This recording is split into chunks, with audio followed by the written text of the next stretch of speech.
sky, the majesty and wonder of the oceans and the stars. And the more I see, the more I can't explain how the one who set the world in place could even know my name.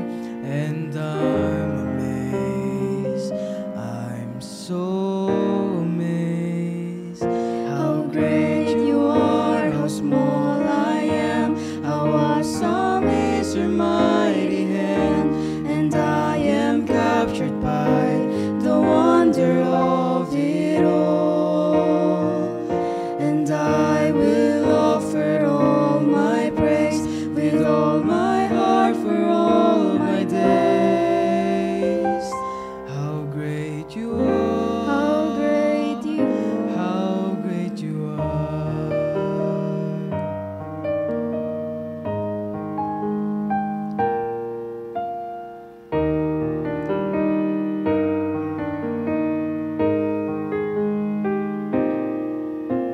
A million snowflakes gently fall, yet no two are the same.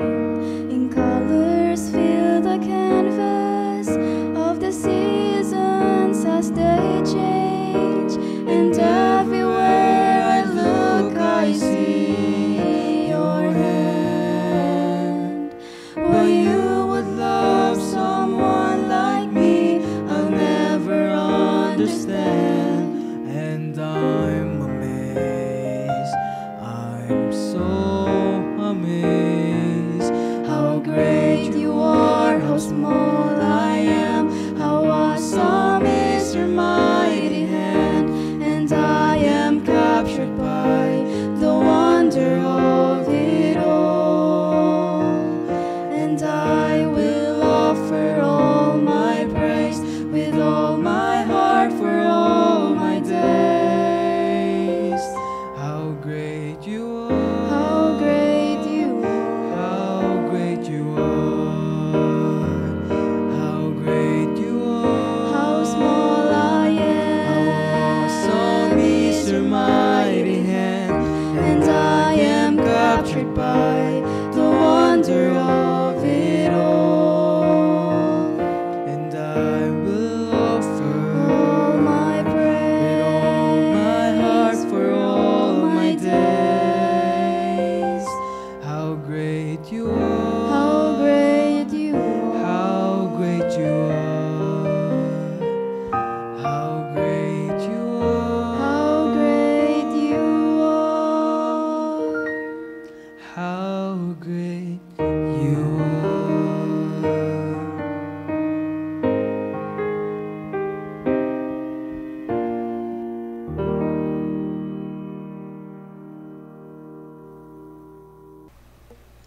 Magandang gabi sa ating lahat. Muli, gabi ng Miyerkules, tayo narito upang tayo humarap sa Panginoon sa pananambahan. Maraming salamat sa prelude number. Bago tayo magpatuloy, sa ating pagpapatuloy, inaanyayahan ko kayong tumayo, tayo manalangin. Magandang gabi pala sa mga nasa online, ha? Medyo nakakalimutan kong konti. Kaunti lang. Tayo manalangin. Panginoon Diyos na makapangyarihan sa lahat, kami po muling narito sama-sama sa pagsamba. Salamat sa mga bayayang tatanggapin mula sa mensahe. Nawa pangunahan kami ng banal na Espiritu at dumaloy sa aming puso ang mga biyaya at pagpapala. Salamat sa dakilang pag-ibig na patuloy nagpapatatag sa amin puso at isipan, maging sa mga nasa online, Panginoon. Patawarin po ninyo kami sa aming mga kasalanan at linisin ang aming puso. Maging kaluguran kami sa inyo, Panginoon. Kayo nawa ang aming maitaas at mapapurihan. Ang mga kapatiran parating, inyo pong ingatan at makasama namin ngayong gabi sa aming pananambahan. Makarating ng litas. Bigyan ninyo ng husay at talino ang lahat ng gaganap sa magawain ito. Ito po ang aming dalangin sa pangalan ng Panginoon Hesus. Amen. Manatiling nakatayo sa ating pag-awit.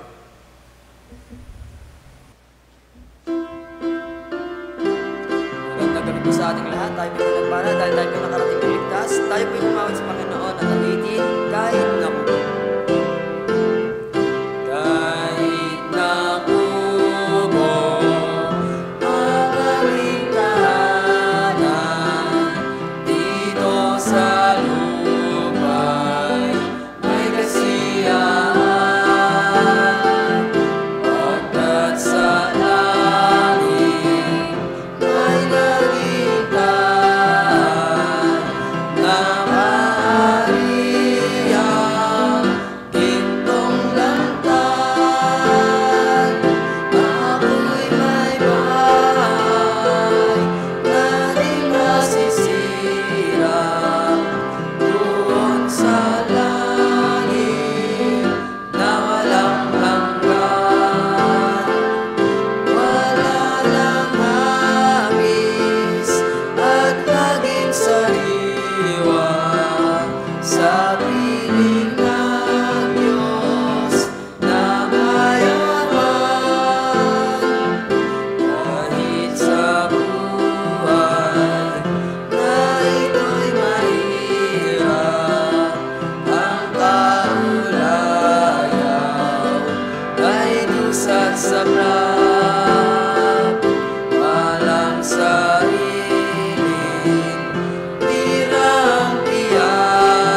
po'y magkamayan habang inaawit ang ligaya ng ligaya ng buhay. Kung kilala mo si Kristo, ligaya ng buhay.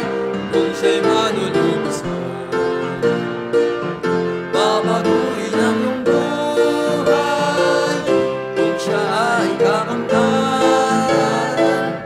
ang maging kay Kristo ay ligaya ng buhay.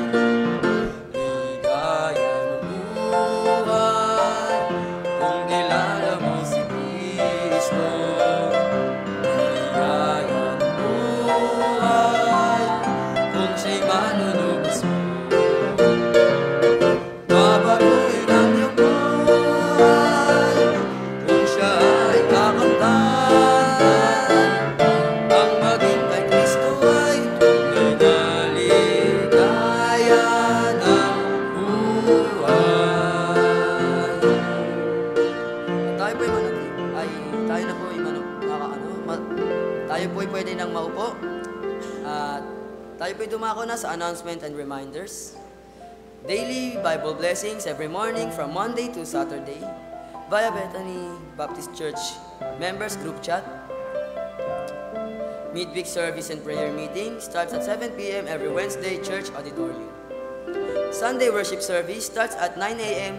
and church auditorium rin po.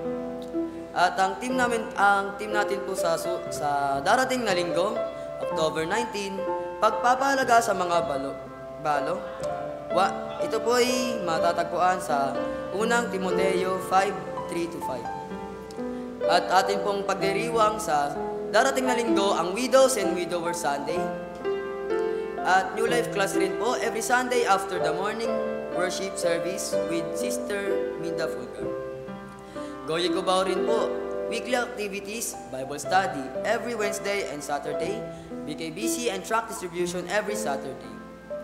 Home Bible study, prayer, fellowship, and monthly worship service sa Camarin, Caloocan City every Friday.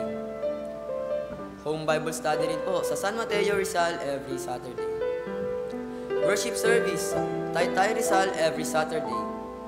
Special missions gift giving every last Sunday of the month. Lord's Supper every last Sunday of the month rin po.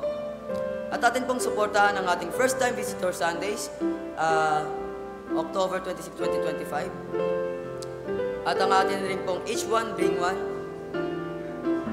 At atin pong tayo po ay merong event na gaganapin sa December 17, 21, 36th Mission Conference and 60th Church Anniversary. At tayo po ay muling magsitayo upang awitin ulit-ulitin po.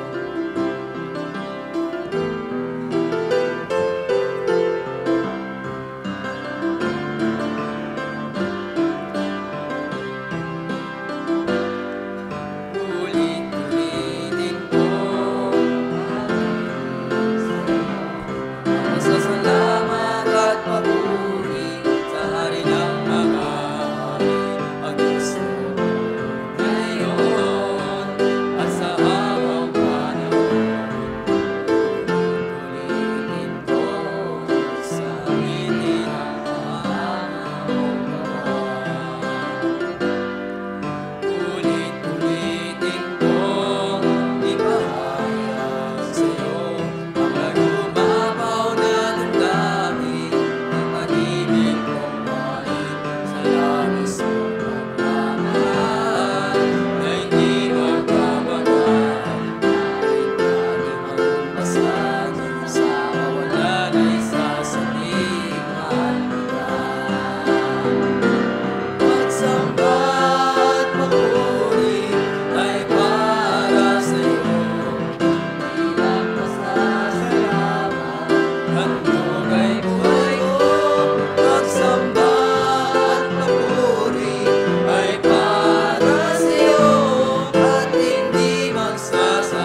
sa ating preaching, Brother Renato Alegre.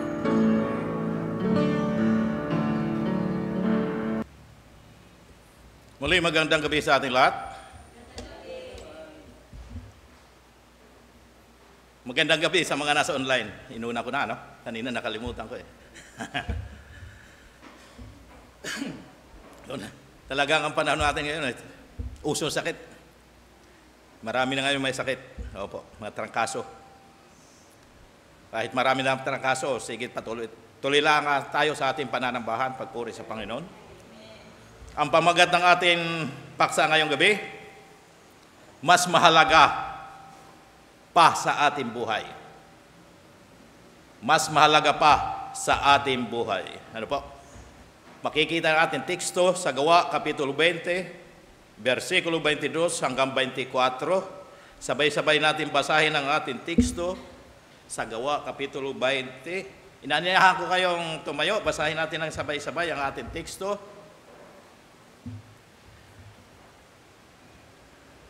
Gawa, Kapitulo 20, 22 hanggang 24. Handa, basa.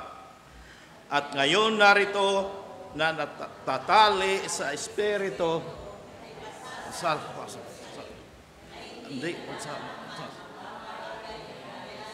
ating doon.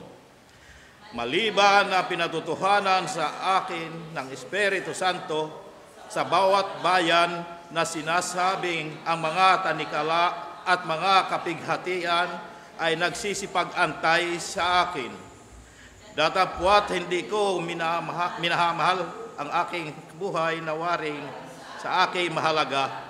Maganap lamang ang aking katungkulan at ang ministeryong tinanggap ko sa Panginoon Hesus na magpapatotoo sa Ebanghelyo na biyaya ng Diyos. Pagpalain nawa tayo ng Panginoon sa pagbasa ng kanyang salita. Tayo muna manalangin. Salamat Panginoon Hesus sa mga salitang aming binasa. Maging biyaya nawa sa aming puso ang hamon ng mensahe, mas mahalaga pa sa aming buhay. Anuman ang ating kalagayan, pahalagahan natin ang layo ng Panginoon. Maging kaluguran sa aming puso ang pagganap sa inyong utos. Lubos po kaming nagtitiwala at mananalig sa inyong kadakilaan at kapangyarihan.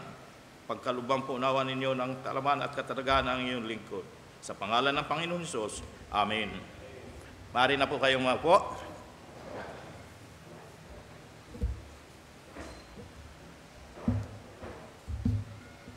Mas mahalaga pa sa ating buhay. Ano po? Maaring maraming tao ang naghahanap ng dahilan kung bakit sila nabubuhay. Ano? Maaring para sa pamilya, o kayamanan, karera, o kasiyahan. Ano po? Ngunit sa harap ng kamatayan, ang lahat ng ito ay nagiging walang saysay kung wala ang layon ng Diyos. Ang lahat ng mga yun. Ayon kay Pablo sa ating teksto sa Gawa 20, 22 hanggang 24, ano po? Mayroon bagay na mas higit pa kaysa mismong buhay. Iyon ay ang katuparan ng kalooban ng Diyos. At ang pagtatapos ng gawain ay pinagkatiwala niya sa atin. Yan po ang mahalaga. Ang tanong, ano ang pinakamahalaga sa iyo? Ang pagpapatuloy na iyong sariling plano o ang pagtupad sa layunin ng Diyos na may walang kabuluhan? Ito ang atin makikita sa ating teksto. Ano po? Meron tayong dalawang bahagi. Ang una, ang kalagayan ni Pablo. Ano po? Ang kalagayan ni Pablo. Ang kalagayan ni Pablo ay halimbawa ng isang lingkod ng Diyos na nakahandang sumunod kahit hindi niya alam ang eksaktong mangyayari. sa hinaharap. Ano po? Walang pag-aalinlangan, sumunod. Malinaw na ginagabayan siya ng Espiritu at sinabihan siya ay haharap sa kapighatian. Ngunit sa halip na umatras, pinili niyang magpatuloy. Ang tunay na tagasunod ni Kristo ay hindi tumitingin sa kaginhawaan, kundi sa katuparan ng kalooban ng Diyos. Ang kalagayan ni Pablo ay nagpapaalala na kahit ang kapighatian ay nagiging daan upang lalo natin maranasan ang kapangyarihan ng Diyos. Ayon nga sa ating teksto, ano po? Siya ay ginabayan ng banal na Espiritu sa kanyang gawain o natatali sa Espiritu. Sa English, bound in the Spirit. Ano po? Ayon sa ating teksto sa Gawa 20:22, sabi nga dito, at ngayon narito ako na natatali sa Espiritu.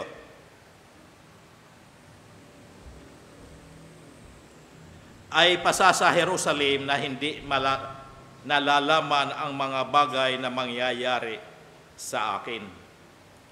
Bound in spirit. In the spirit. Bound in the spirit. Siya ay ginabayan at natatali sa banal na Espiritu.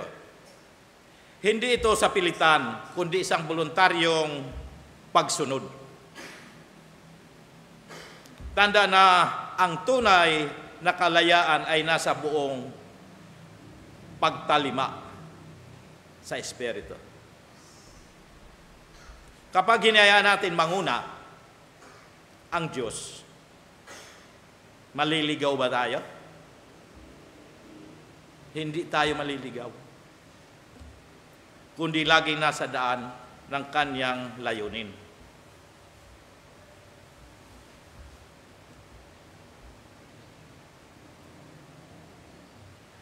Sabi nga sa ating teksto muli, ay pasa sa Jerusalem na hindi, sa verse 22, ano po? Ay pasa sa Jerusalem na hindi nalalaman ang mga bagay na mangyayari sa akin doon. Papunta siya sa Jerusalem. Ano po? At hindi niya alam ang mangyayari sa kanya doon, ayon sa ating binasang teksto. Ang isang layon ng pagpunta niya doon ay upang ibigay, ano po, ang tulong material mula sa mga Kristiyanong Hintil. Mahalaga ang kanyang pagpunta roon, magbibigay ng tulong, ano po, galing sa mga Kristiyanong Hintil sa Galacia at Macedonia, mga Hintil Akaya at Asya. Kaya pupunta siya roon, ano po, sa Jerusalem. Ang hindi niya tiyak ang mangyayari. Kahit hindi niya tiyak ang mangyayari, siya ay tutuloy. Walang nakahadlang. Ipinapakita nito na ang pananampalataya ay hindi nangangailangan ng buong detalye bago sumunod. Sapat na ang katiyakan kasama ang Diyos. Sabi pa sa ating teksto sa verse 23, ano po? Sa Gawa 20:23, maliban na pinatutuhanan sa akin ng Espiritu Santo sa bawat bayan na sinasabing ang mga tanikala at ang mga kapighatian ay nagsisipag-antay sa akin. Alam niya sa bawat lungsod, siya ay haharap ayon sa banal na Espiritu, sa tanikala at pagkabinanggo at kapighatian. Kung tayo tutuloy pa ba? Kung tayo, halimbawa, tutuloy pa ba tayo? Nandun maghihintay ng pagkakulong. Siyempre, mag-aalinlangan tayo. Alam niyang daranas siya ng kapighatian. Gayunman, pinili niyang magpatuloy. Hindi pa rin ang nag-atubili, nagpatuloy pa rin. Ipinakita nito na ang susunod, ipinakita nito na ang pagsunod kay Kristo ay hindi laging madali. May paghihirap. Ngunit may katiyakan ng gantimpala at kaluwalhatian. Duman man tayo ng hirap, pagdating sa dulo, kaluwalhatian.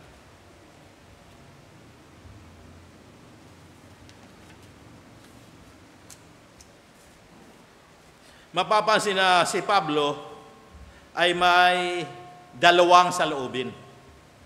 May dalawang saloobin, ano po?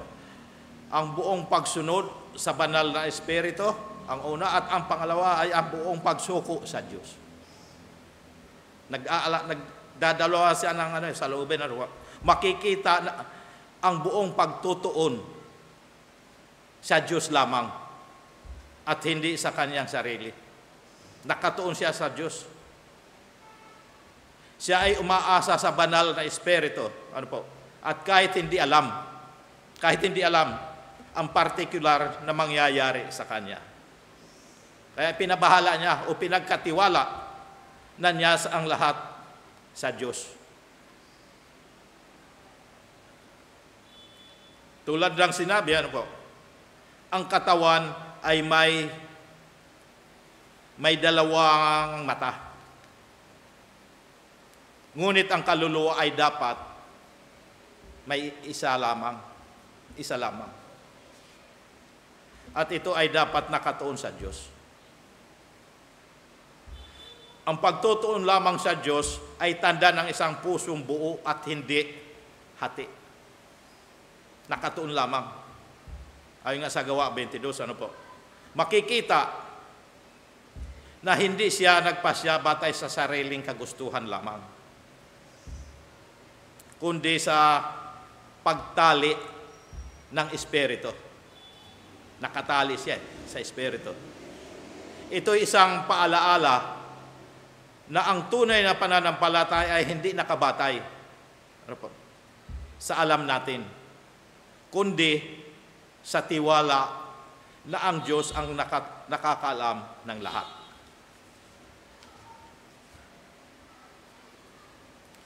Ganon din dapat ang bawat Kristiyano. Maging sensitibo sa paggabay ng banal na Espiritu. Huwag umasa sa sarili. At lubos na magtiwala sa Diyos. Dapat ganun.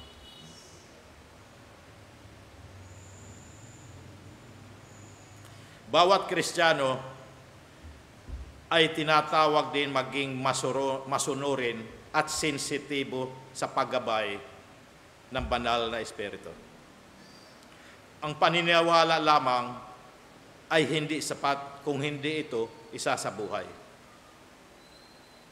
Sa pamamagitan ng pagtitiwala at pagsuko.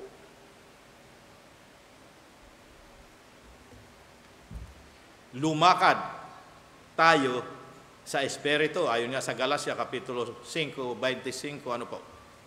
Sabi nga dito, kung tayo'y nangabubuhay sa pamamagitan ng Espiritu, ay mangagsilakad naman tayo ayon sa Espiritu. Ano?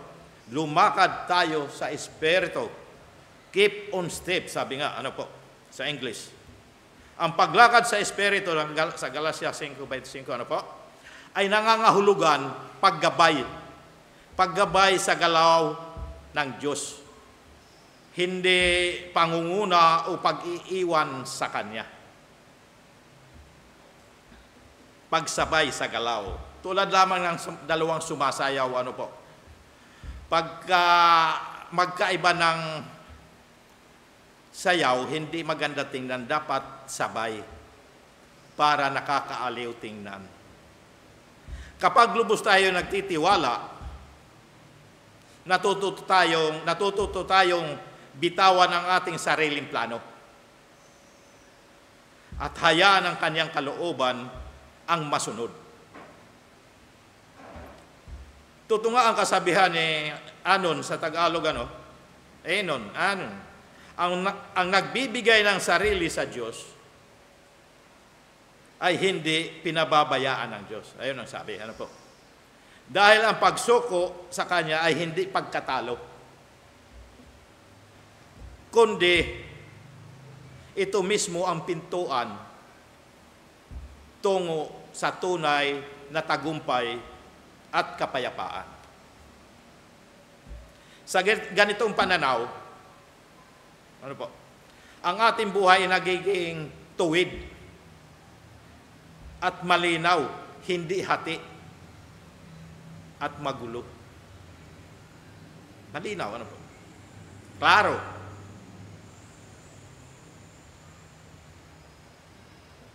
Si Pablo ay haharap sa pagkabilanggo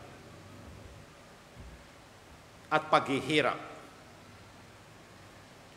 Kung ikaw si Pablo at alam mo na ang gagawin mo ay magbubunga ng pagkabilanggo at paghihirap, gagawin pa ba yun? Posible, gagawin natin. Opo, susunod tayo kung kalooban ng Panginoon. Handa ba tayong dumanas ng pagkabilanggo? At paghihirap para sa Panginoon? Dapat hanggang gawin ito kung kalooban ng Panginoon. Kung hindi, kung ibang kalooban, wag na natin ituloy. Pero kung sa Panginoon, ituloy, gawin. Ang hanggang sumunod kahit sa gitna ng kapighatian ay nagpapakita na ang layunin ng Diyos ang higit na mahalaga kaysa sa sariling kaginhawaan.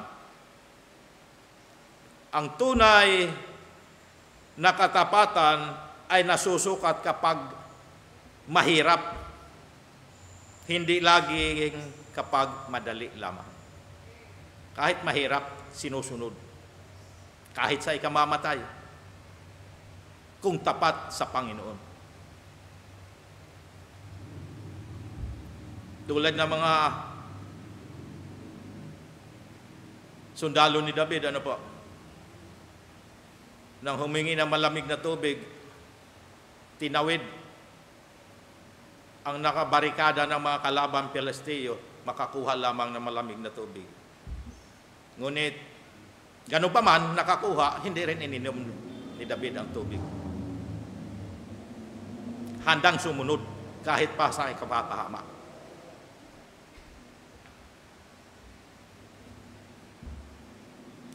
Ang paghihirap ay bunga ng pag-uusig at pagsubok. Ay karaniwan sa Kristiyano. Karaniwan niya. At hindi dapat ikataka. Ayon nga sa 1 Pedro Kapitulo 4, versikulo 12, sabi dito, mga minamahal, huwag kayo magtaka tungkol sa mahigpit na pagsubok sa inyo na dumarating sa inyo upang kayo'y subukin na waring ang nangyayari sa inyo ay di karaniwan bagay. Excuse me.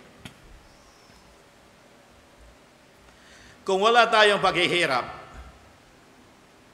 o kapighatian para sa Panginoon o sa Kanyang gawain, ito ang dapat ipagtaka. Kung si Kristo na atin Panginoon at halimbawa ay naghirap, hindi ba dapat magtaka kung bakit tayo ay hindi? Ang paghihirap ay hindi tanda ng pagkakalimutin ng Diyos, kundi bahagi ng pagkakaisa kay Kristo. Kung siya mismo ay naghirap, ang ating pagtitiis ay patunay na tayo ay kanyang mga alagad. Ayun ang katunayan.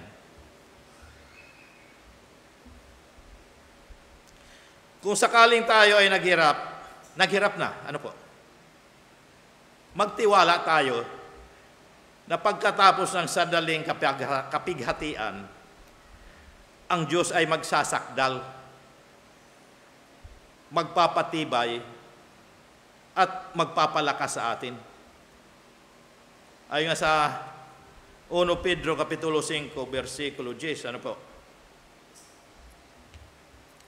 At ang Diyos ng buong biyaya, ito, sabi dito, at ang Diyos ng buong biyaya na sa inyo'y tumawag sa Kanya walang hanggang kaluwalhatian kay Kristo, pagkatapos na kayo'y makapagbatang sandaling panahon, ay siya rin ang magpapasakdal, magpapatibay at magpapalakas sa inyo.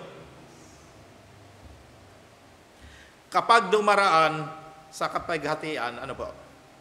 May katiyakan tayong hindi ito ang wakas. Mari, simula pa lang. Hindi pa wakas. Ang Diyos mismo ang gumawa o gumagawa upang tayo patatagin at hiyanda para sa matibay na paglilingkod. Opo. Pagka humarap na tayo sa mga mahirap na paglilingkod, hindi na tayo mahihirapan. Sanay tayo sa mahirap O matatakot man lamang, kundi matatag na haharapin ang mga pagsubok na kapighatian. Dahil sanay na tayo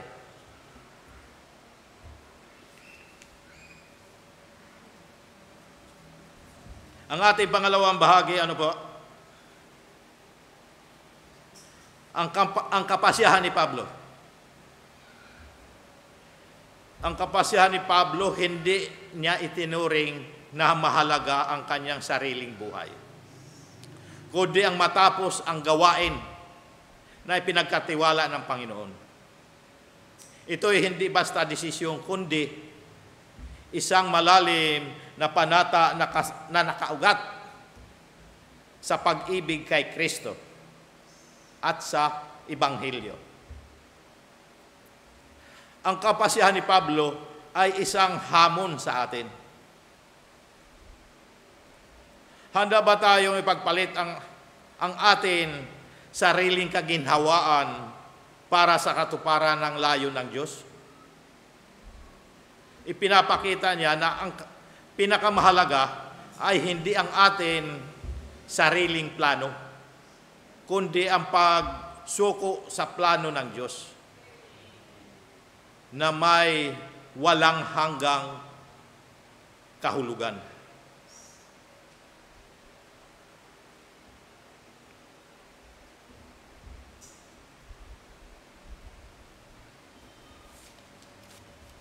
Ayon na sa ating teksto sa Gawa Kapitulo 20, 24, ano po? Sabi dito, datapwat hindi ko minamahal ang aking buhay na waring sa akin ay mahalaga. Maganap ko lamang ang aking katungkulan at ang ministeryong tinanggap ko sa Panginoon Hesus na magpapatotoo ng Ebanghelyo ng biyaya ng Diyos. Ano pa? Hindi niya minamahal ang kanyang buhay na waring sa kanya ay mahalaga. Tinuturing niyang walang halaga ang kanyang buhay ayon sa ating binasang teksto. Ano po? Hindi niya itinuring na mahalaga ang kanyang sariling buhay para kay Pablo. Para kay Pablo, mas mabuti mawala ang lahat kaysa mawala ang layunin ng Diyos. Ito ang diwa ng sinabi ni Kristo.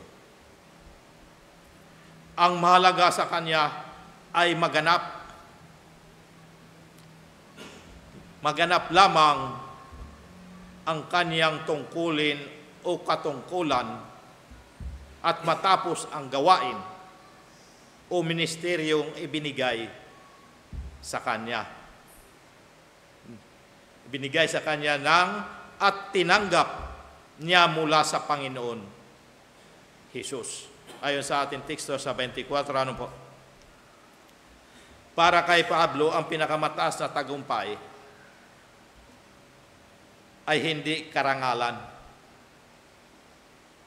o kasikatan, kundi matapos ang kanyang takbuhin ng tapat. Ang gawain ito ay pagpapahayag ng mabuting balita tungkol sa kagandahan loob ng Diyos. Ito ay ang pagpapatotoo ng ebanghelyo ng biyaya ng Diyos ayon sa 24 ang binasa natin. Ano po? Ang magpatotoo ng ebanghelyo ng biyaya ng Diyos. Ang kanyang gawain ay magpatotoo ng ebanghelyo ng biyaya ng Diyos sa lahat ng ipinangaral ni Pablo. Laging ang krus at biyaya ang sentro. Ipinaalaala nito na ang kaligtasan ay hindi sa gawa, kundi sa walang hanggang kabutihan ng Diyos. Biyaya ng Diyos.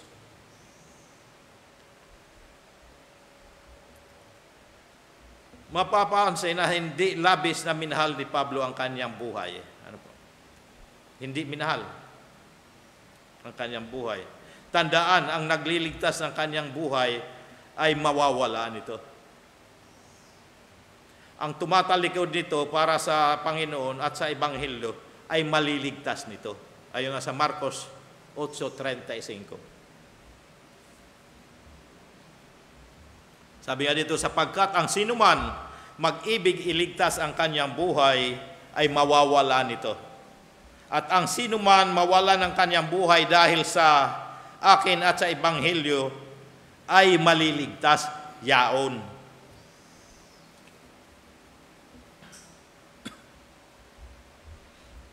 Mahigpit, ano po? Mahigpit. Mahigpit ba ang atin pagkakahawak sa ating buhay? Dapat luwagan natin at bigyan ng laya ang ating buhay.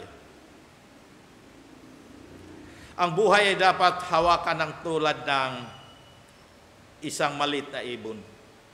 Pagka ang ibon mahigpit ang hawak, mapipisa, patay. Dapat banayan ang haplos at hipo sa ibon. Maluwag dahil kung maghigpit ay masasakal at mamamatay nga. Ano po? Ang ibon. At dapat bitawan upang magkaroon ng lubos na kalayaan para sa gawain o para ganapin ang kalooban ng Diyos. Ang lubos na pagtitiwala sa Diyos ang nagbubukas ng pintuan sa mas malalim na kalayaan.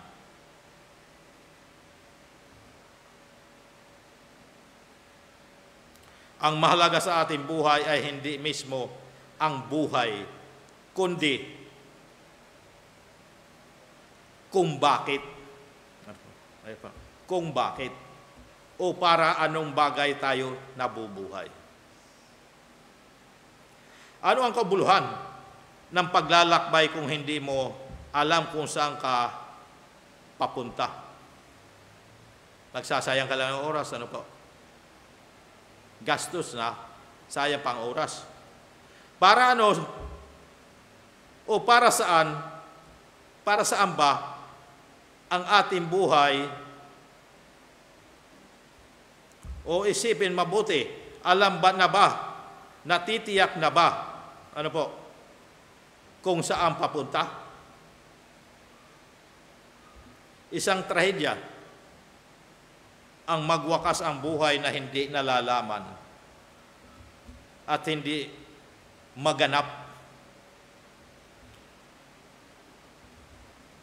Alam at tiyak ba natin? Alam at tiyak ba dati, ngunit iniwan lamang?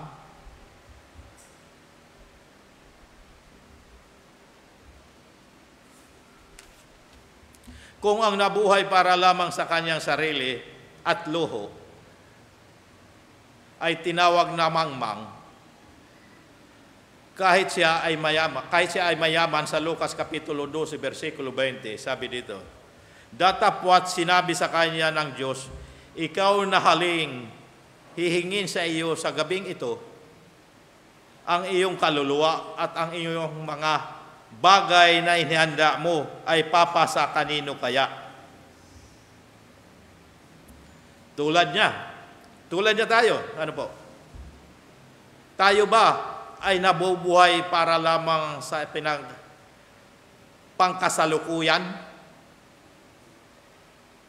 pangkasalukuyang kasiyahan o para sa mga bagay na iiwan din naman sa mundong ito? Mamuhay para sa bagay na hindi nakikita. Sa mga bagay na pangwalang hanggan. Ayon na sa pangalawang Korinto Kapitulo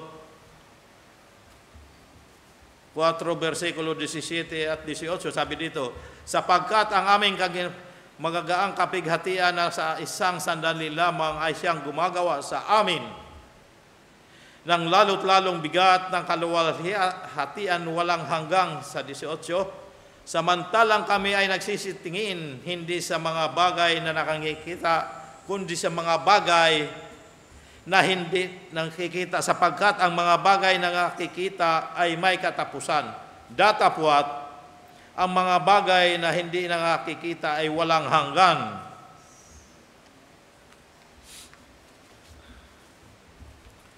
Mga bagay na may tunay na halaga.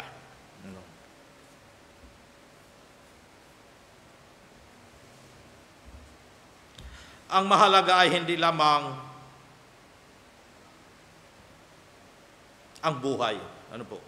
Ang mahalaga ay hindi lamang ang buhay, kundi ang dahilan kung bakit tayo nabubuhay.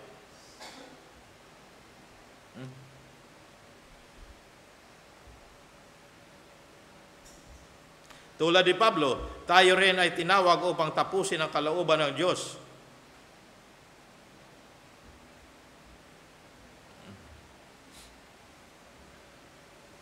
Ang taong nabubuhay para sa sarili ay tinawag na mangmang. Ayon nga sa Lucas Kapitulo 12, versikulo 20. Ngunit ang taong nabubuhay para sa walang hanggan ay tunay na marunong, sapagkat iniipon niya ang kayamanan, hindi nawawala. Tulad ni Pablo, dapat tayong mamuhay para ganapin ang nais ng Diyos para sa ating gawain, ang ating tungkulin sa Kanya at tapusin ang Kanyang gawain. Hindi iniwan ng Diyos Ama dahil ang ginawa niya lagi ay nakalulugod sa Kanya. Ayon nga sa Juan Kapitulo 8, versikulo 29, at sabi dito, at ang nagsugo sa akin ay suma sa akin, hindi niya ako binabayaan mag-isa, sapagkat ginagawa kong lagi ang mga bagay na hindi nasa Kanya'y nakalulugod. Kasama niya ang Diyos Ama. Hindi siya iniiwan, lagi siyang kasama dahil ginaganap niya ang gawain ng Diyos. At ang pagkain ni Kristo ay gawin ang kalooban ng Diyos Ama at ganapin ang Kanyang gawain. Ayon sa Juan Kapitulo 4, versikulo 34, sinabi sa kanila ni Jesus, ang pagkain ko ay ang aking gawin ang kalooban ng Diyos sa akin ay nagsugo at tapusin ang Kanyang gawa. Tulad ni Pablo, tayo rin ay tinawag upang tapusin ang kalooban ng Diyos sa atin buhay. Kung si Kristo mismo ay nagsabi, ang aking pagkain ay ang gawin ang kalooban ng Ama, sa 1:4-34, hindi ba't ito rin ang dapat maging layunin natin, ang pagsunod sa Diyos, ang tunay na kasiyahan. Higit natin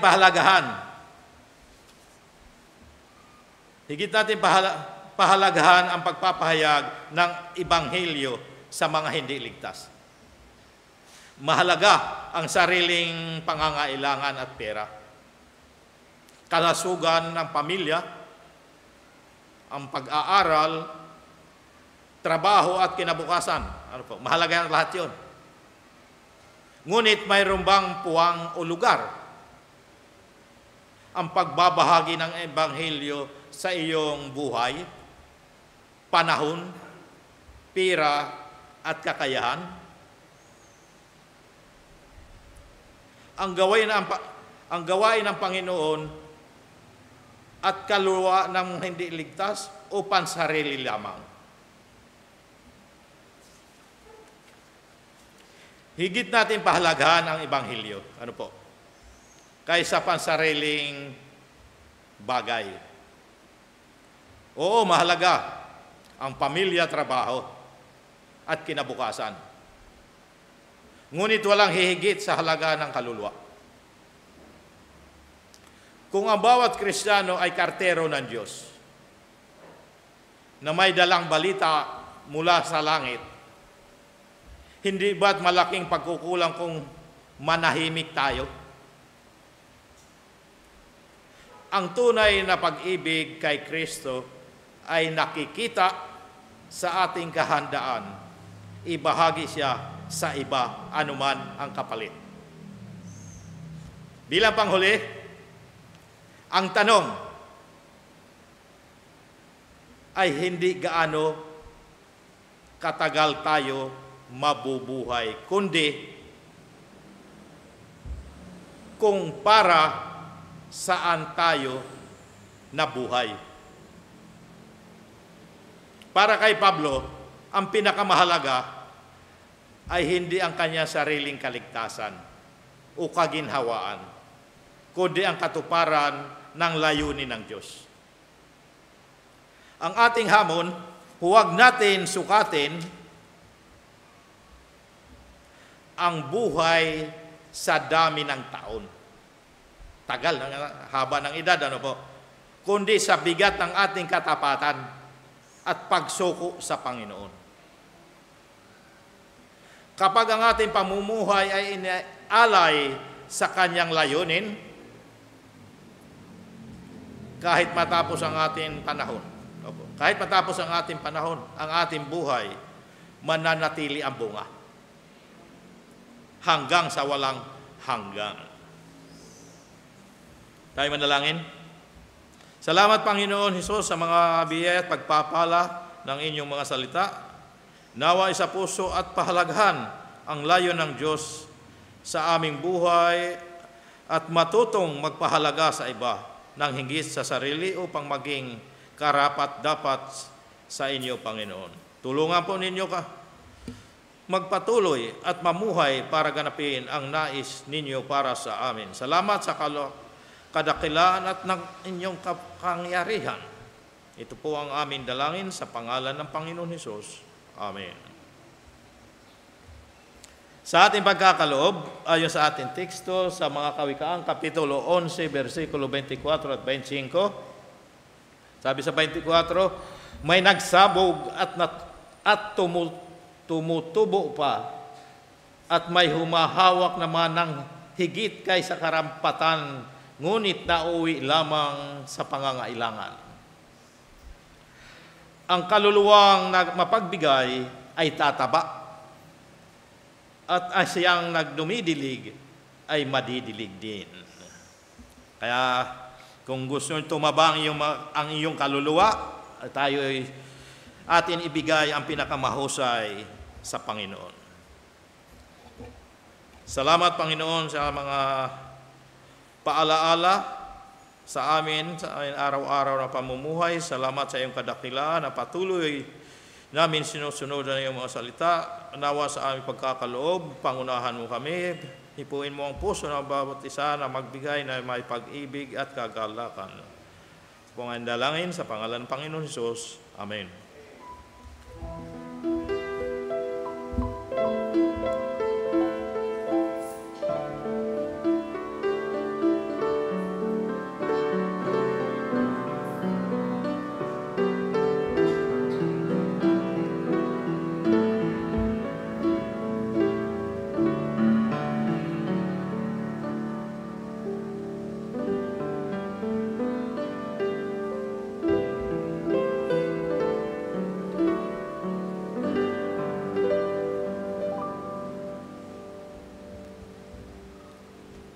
Salamat, Panginoon, sa mga biyaya at aming nakalap ngayong gabi. Nawa ang salaping ito ay aming tinataas sa iyong harapan upang ito yung pagpalain at magamit nawa sa iyong bahay sambahan at sa aming mga pangangailangan sa bahay simbahan. Ito pong aming dalangin sa pangalan ng Panginoon Hesus.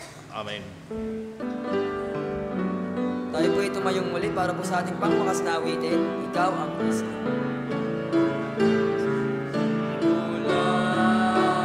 Sa pag-ibig Diyos, sa salita'y nilikha mong mundo, ngunit nagkasala mga tao, nilisan mong trono't naging sugo. Sa Kalbaryo, ikaw ay tinako. Sa krus, hirap yung tinamo, kahit ika'y hindi nagkasala, pinili mo para magpalaya. Ikaw ang Kristo, ang anak ng Diyos, rebelde puso'y ginawa. Walang iba sasambahin, ika'y buhay lang, at ako ay sa iyo.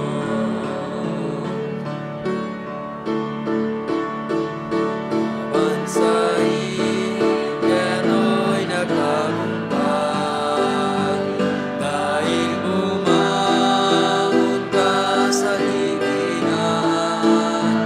Mga libing kami nagtagumpay, kagayahan mula sa baway. Ikaw ang Kristo, ang anak ng Diyos, rebelde puso'y ginawa mo. Walang ibang sasambahin, ika'y buhay lang, at ako ay sa iyo.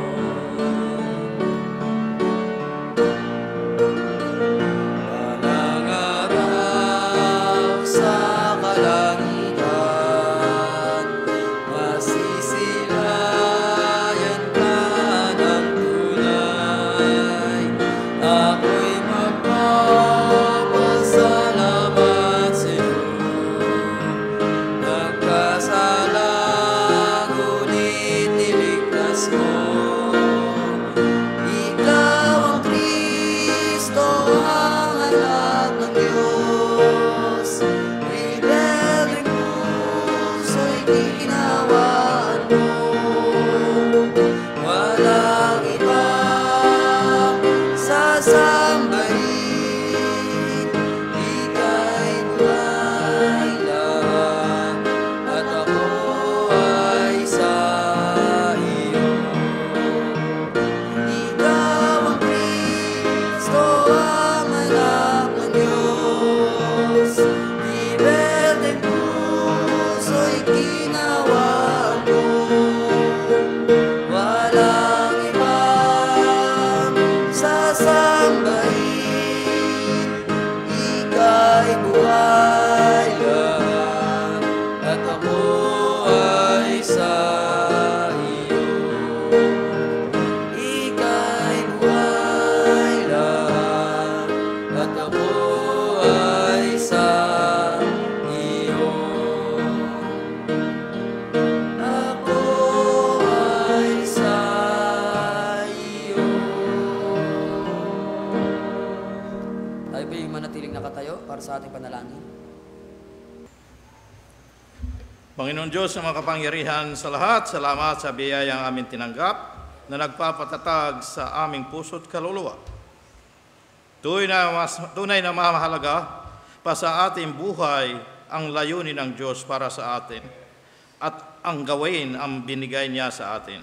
Nawa anuman ang aming kalagayan, manatili kaming nakatuon sa Diyos lamang, hindi sa aming sarili.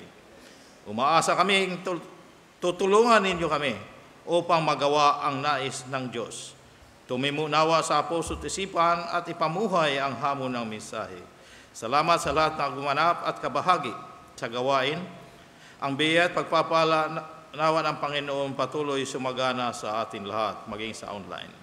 Kung inyo pong lulubin ang mga samot dalangin, inyo pong tugunin. Sa aming pag-uwi, ingatan po ninyo kaming makauwi ng ligtas. Ito po ang aming dalangin sa pangalan ng Panginoon Hesus. Amen.